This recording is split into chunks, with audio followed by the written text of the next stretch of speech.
Hey everybody, and welcome back to Big Minnow Mike's, and we're here in beautiful Cotter, Arkansas, trout capital USA, fishing the White River. Absolutely beautiful down here. They have the biggest brown trouts in the world. So we're gonna be down here for a few days. I'm gonna do a little wading today, do a couple drift boat days, and we'll see if we can't find something. So stick around, we'll see what we can get.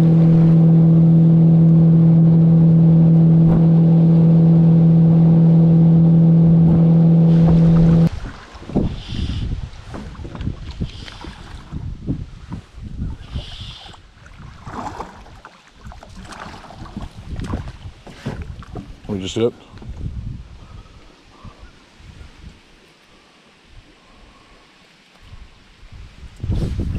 There we go. Boom.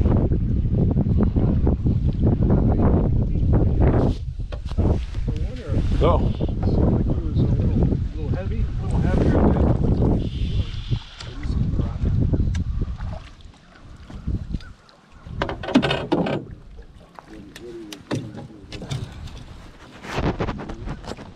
Calm down. Did you get him? Yep. There we go. Put him. Smile for the camera here. Nice.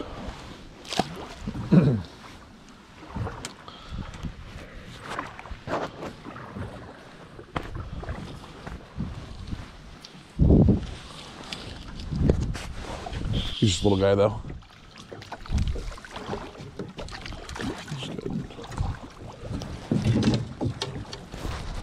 Calm down.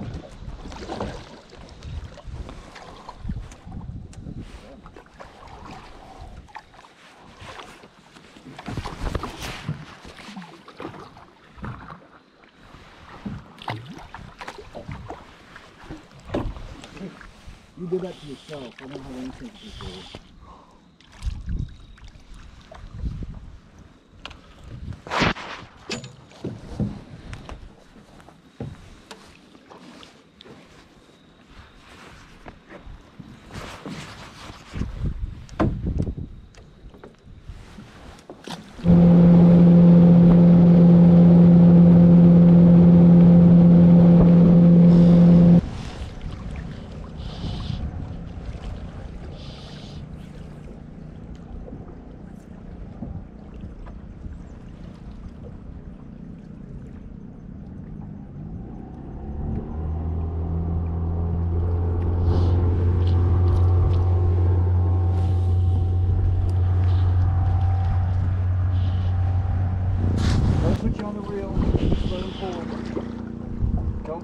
That line too tight with your hands, alright?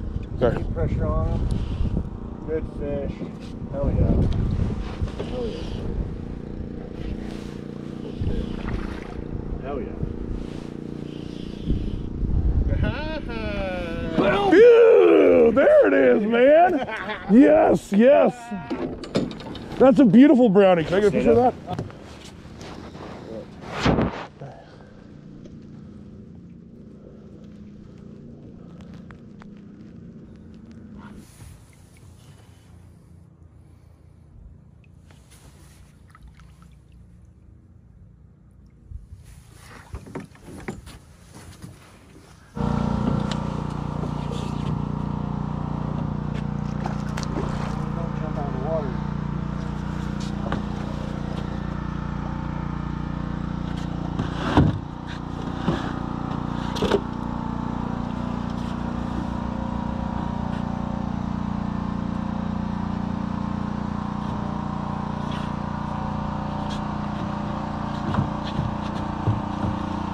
Nice.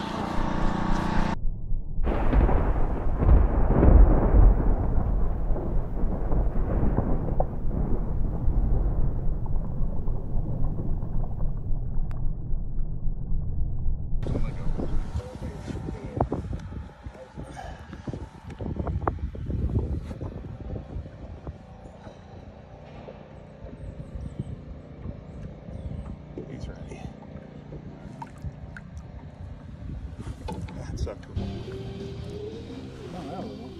Oh, he's actually pretty good. Nice. There we go. Boom. There you go. Smile for the camera. Nice. Beautiful, man. He's a fighter at least.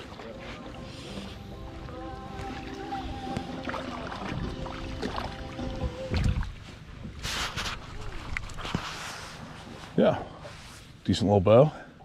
Took the egg.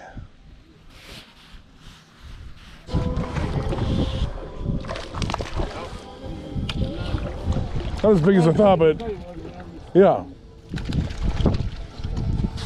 There we go. About 6 on that sound? Yeah, that was. It's been a good little run. Yeah, that's a lot nicer.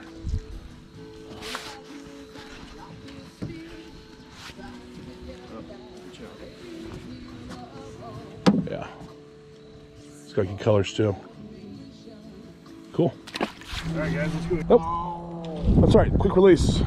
Long distance release, is that what we call it? Keep them. No. Man, they're staying down like they're. I know, they are. Oh, they're digging. They're digging deep. Yeah, I don't know what's up. Just, they're acting like brown trout, right? Yeah. Hey, I'll take it though, you know? Fish is a fish, man. Fish is a fish. Cool. There you go. Cheese for the camera. All right. Be crazy for something. There we go.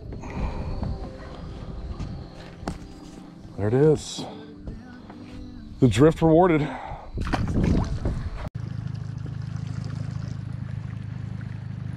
America right there. Well, no fishing trip would be complete without at least one stop at a local tackle store. And this one, Gerry's Bait and Tackle, I had to see it. I was only 5 minutes away from where I was fishing. I actually saw this on Retro Bassin's YouTube channel about 6 months ago, and since then, I've been drooling over this place. I couldn't wait to check it out. And boy, did it deliver. I mean, this is everything you dream of for a mom and pop tackle shop, and it's a great place. So if you're in Mountain Home, check it out.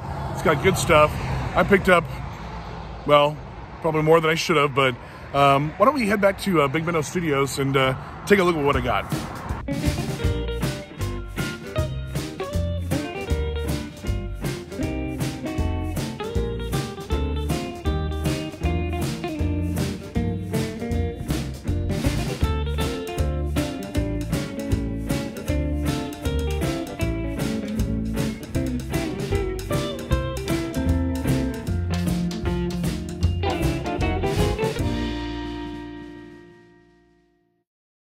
Welcome back to Big Minnow Studios, and thank you to the 4 people that are probably still watching, maybe 3 at this point. One's probably dozed off.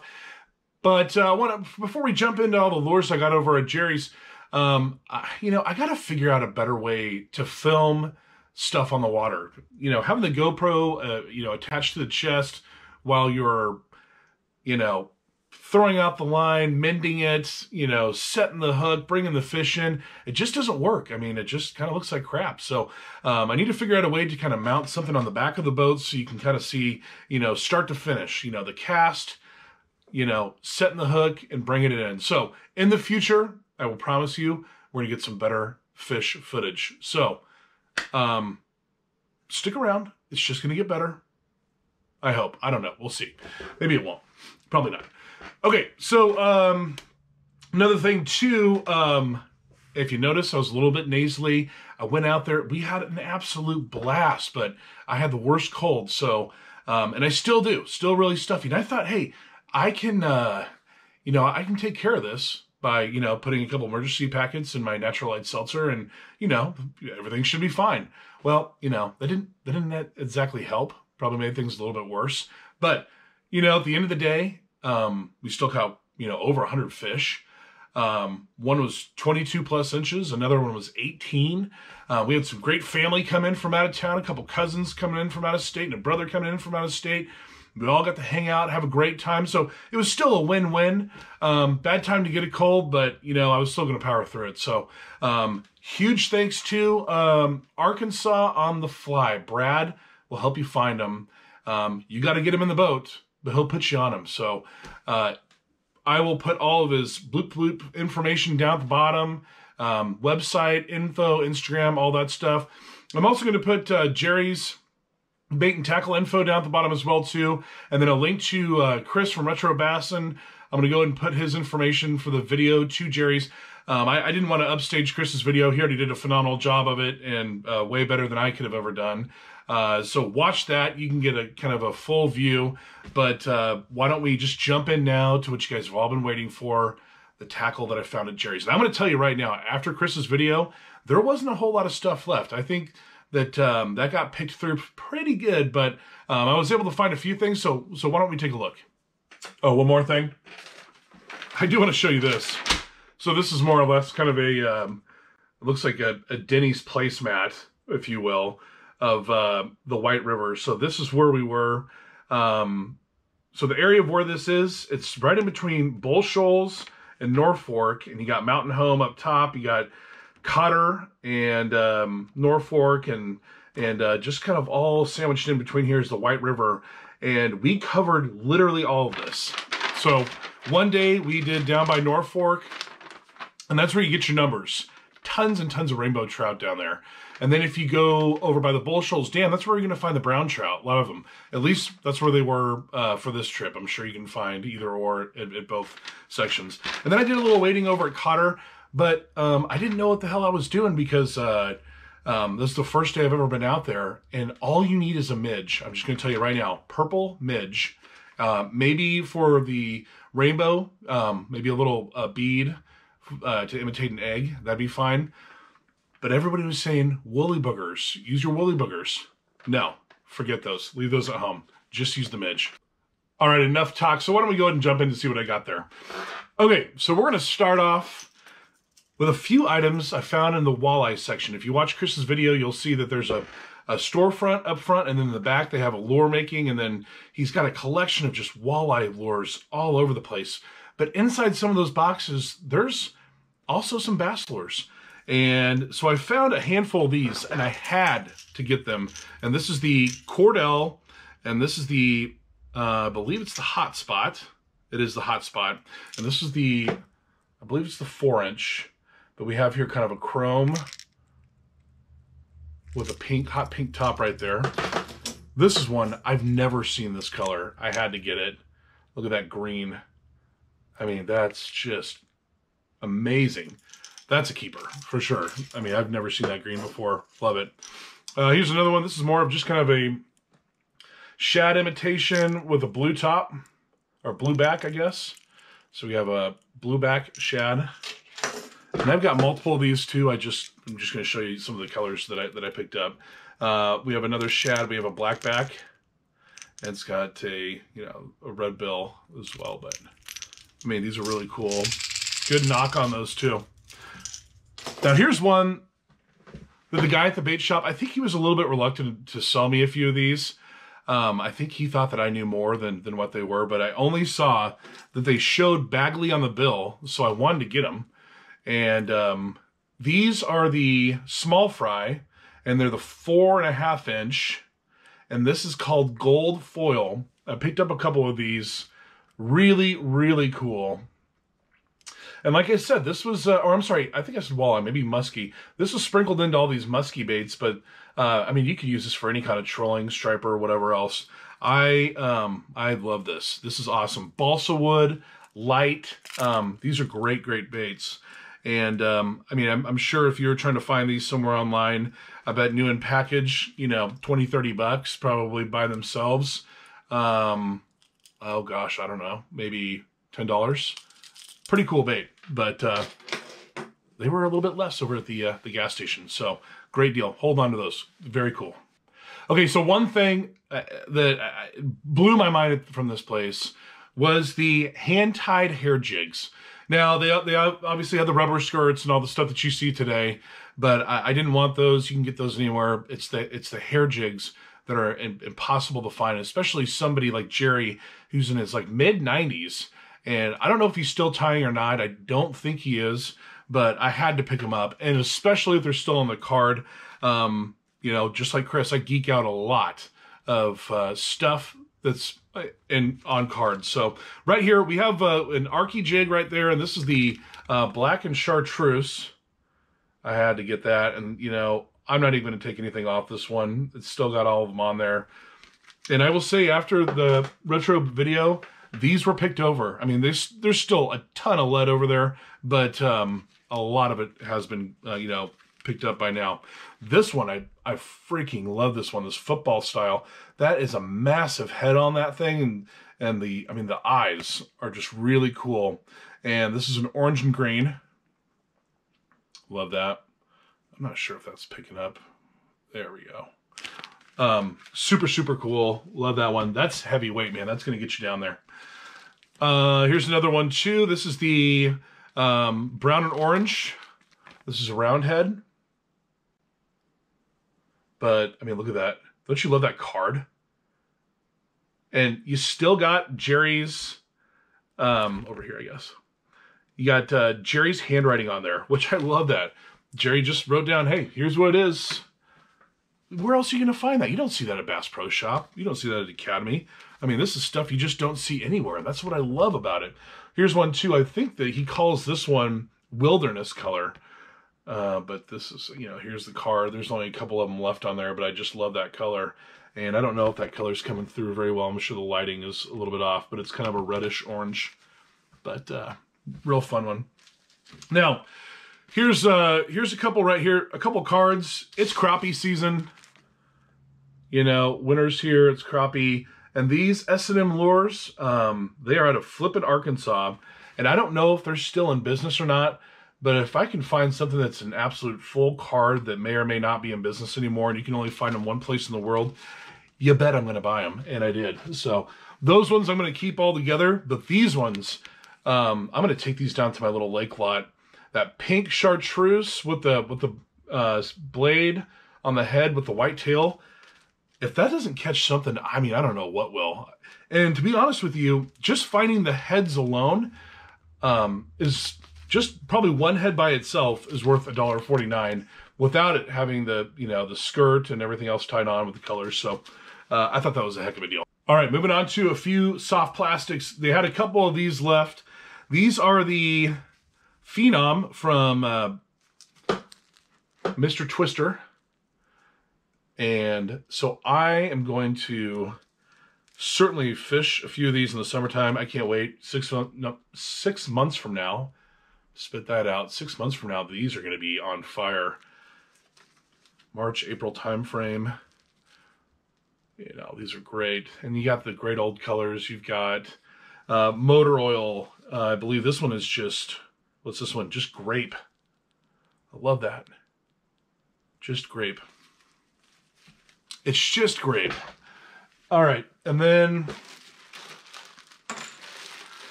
all right. I saw this when I was watching Retro's video, and I had to buy out the rest of them. Sorry, folks, but he only had a few of these left. But these are the Gator Tails, and I didn't see the actual marking on the worm itself. But I'm going to do a video of trying to fish these here this spring. But I just want to show you that. I mean, look at the head on that. So you've got a little bit of an eye. And then obviously you've got the tail here. And I think it has a marking. Maybe it does. Nope, it doesn't. But this will be great. And that color is even pretty cool too. That's not something I'd probably normally pick out, but it's all they had. And so I think it'll be certainly a fun one to try.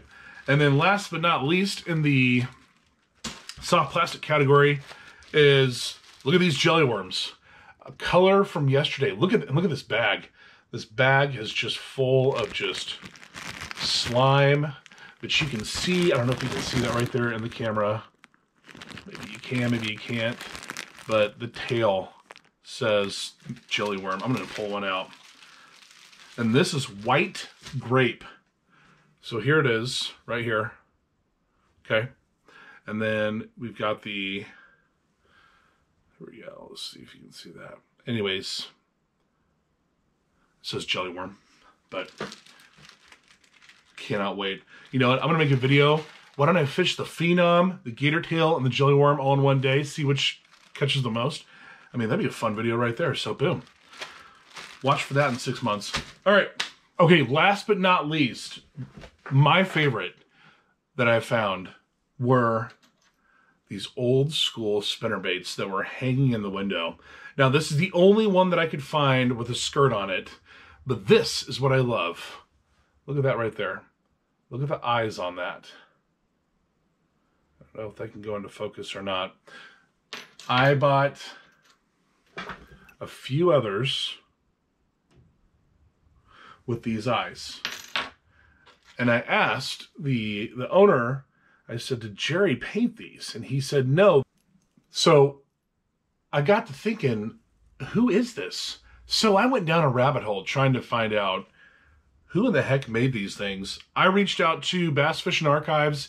You know, he's reaching out to a friend, and you know, I've certainly dug myself down the rabbit hole tunnel of trying to figure out where did these come from, who made these.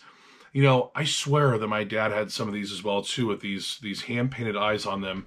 And look at that one too, that purple blade you don't see with the black head on there. I mean, I would never in a million years ever buy skirtless spinnerbaits, but these have got to be from the late 60s, early 70s. I don't know who made them, where they came from, but I'm going to find out, and I'm going to let you guys know as soon as I do. And if you know, why don't you put a little comment down at the bottom and let me know, because I'm super interested in these. I think that it's just, you know, it's quirky. It's something you don't see every day. It's obviously something from yesteryear that, you know, they don't make stuff like this anymore, and I really like this. And the blades are really cool too. I took the price tag off this one, and you can see, I mean, the shine on that was really good. I mean, obviously over time, sitting in a window for 30, 40 years, you know, maybe even longer. It's close to 50 years, I would guess, on some of these. But, you know, they kind of get a little wear and tear. But, yeah, very cool. Fun little collection. Spent a little bit more than I wanted to, but who cares? It's awesome stuff you don't see every day. When can you walk in to a gas station and find just tons and tons of, you know, discontinued tackle, stuff that's only made in one place in the world? I mean, that's the kind of stuff that gets me excited. So, very cool place. Big thank you to Chris for doing that video about 8 months ago. It certainly was. It's a hidden gem. It's a national treasure, if you will. So if you're in Mountain Home, Arkansas, go check out Gerry's and go take a look at the selection he's got. There's still plenty of stuff there, folks. And if you're into musky stuff, I mean, I don't know anything about it, but I mean, he's got just blobs of it. So go check it out. All right. Well, next video, we got something fun and stored for you. Little spoiler, it's not fishing, but I think you guys are really going to like it a lot. So stay tuned, and until next time, we'll see you on the water.